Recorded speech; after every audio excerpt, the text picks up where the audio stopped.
for this introduction, today we're going to talk about the trends of strategic planning and how to consider these trends in our strategy, how to make our strategies more resilient, more future ready. And we'll organize our workshop according to these two parts. During the morning session, we'll talk about the challenge, the problem part. We'll discuss the trends with some examples, some ideas, some insights that you can use to sense the business environment better, sense strategic planning domain better. And during the afternoon session, we'll discuss the solution part. We'll talk about how to implement our strategies considering all these factors, considering all these trends that we see, how to make our strategies better and how to make our strategies more resilient. And the first idea that I would like to start with is that we're going to use the term strategic planning a lot. But we need to make sure that we are clear about one thing. Strategy has little to do with planning. So planning comes to us from project management role, where we have timelines, where we have budgets, where we have milestones. 1, 2, 3, project completed, everyone is happy. In strategic planning, we don't have this luxury. Because in strategic planning, we deal with uncertainties, we deal with ambiguities, and we can't simply plan strategy. Yeah?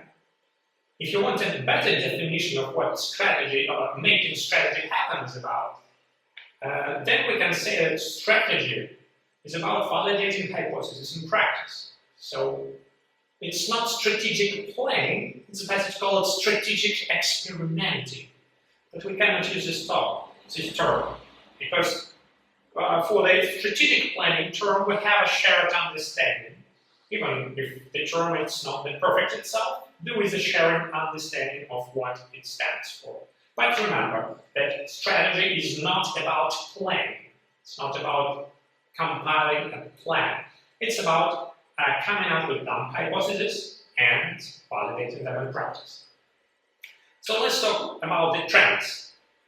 And I'm not sure how in your region this game, this TV show is called, but it's like when you ask 100 random people on the street and you have some statistics about the most frequently used answer, and then you're trying to guess what this answer was.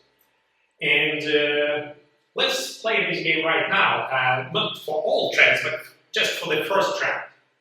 What do you think is the most important trend according to surveys, according to what people say when you talk to them in business environment? AI? AI, of course, we cannot do without AI, so let me open it. How AI trend is shaping our business landscape? Actually, in two ways. One way is that all companies, all organizations, they want to implement AI in their business processes. So, from the viewpoint of strategic planning, we need to understand how we're going to do this, how we are going to execute this strategy, this AI strategy. That's the first point of implementing. The second point, the second vector, is that strategic planning domain itself is affected by AI trend. Because it's now easier to come up with new objectives using AI, because AI knows context. It's easier to find some quantification, some KPIs with AI, because AI will help us to come up with these KPIs. It's easier to do scenario planning with AI. So AI is changing the way how we do the strategic planning itself. Yeah? We're going to talk about this today in this morning session. The second trend is GRC. You might not heard about this abbreviation, governance risk compliance, but most likely you have it or part of it in your company. So risk management, compliance, governance. But now these three directions got rebranded, and now everyone is calling them GRC. And this is a really important trend. And actually, if you Google or use ChatGPT for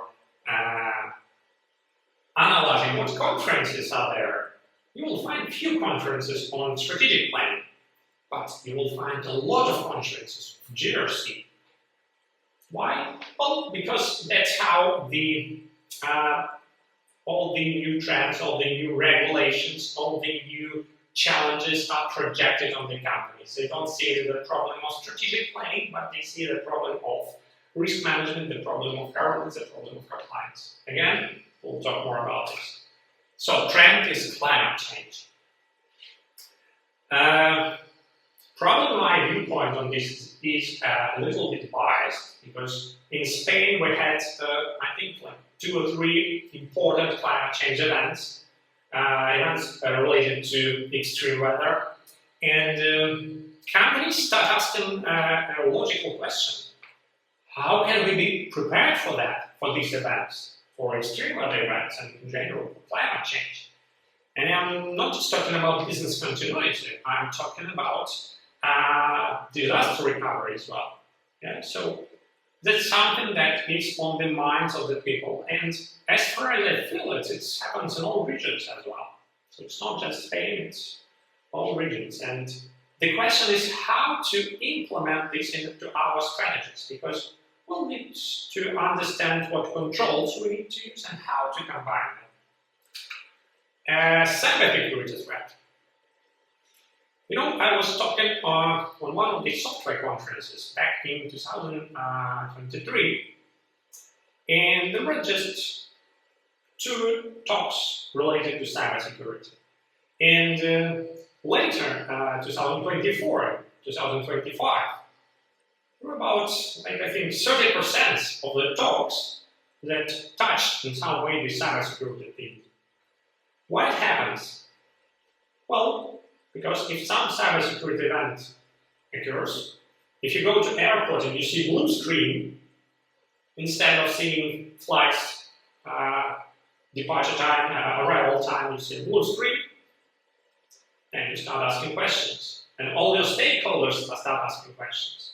If you have a cybersecurity attack, your senior stakeholders will start asking questions. They will ask, okay, and could this potentially happen to us? What can we do to prevent? And regulators, they also start asking questions. They insist that you do validation of, for example, your partners across your along your value chain. Yeah? So that's something that is trending. And we're going to talk about this. Again, specific controls, we need to implement this. And final trend, strategic alignment. So what happens? Our operational landscape is getting more complicated. We have now more stakeholders, we have now more business units involved, we have more directions to look at, like, have a look here, cybersecurity, business continuity, disaster recovery, risk management, compliance, AI. We need to combine all this in some way. So strategic alignment, in simple words, is how to combine all these separate parts of strategy into one comprehensive strategy. And that's an interesting point. And regulators, they are also pushing us to this. For example, European regulations, they tell that, okay, you need to understand your stakeholders and you need to make sure that you understand how one part of your strategy is connected to other part of your strategy. So regulators are also pushing us towards it to be better aligned within our strategy. So these are the trends that we're going to talk today during this workshop.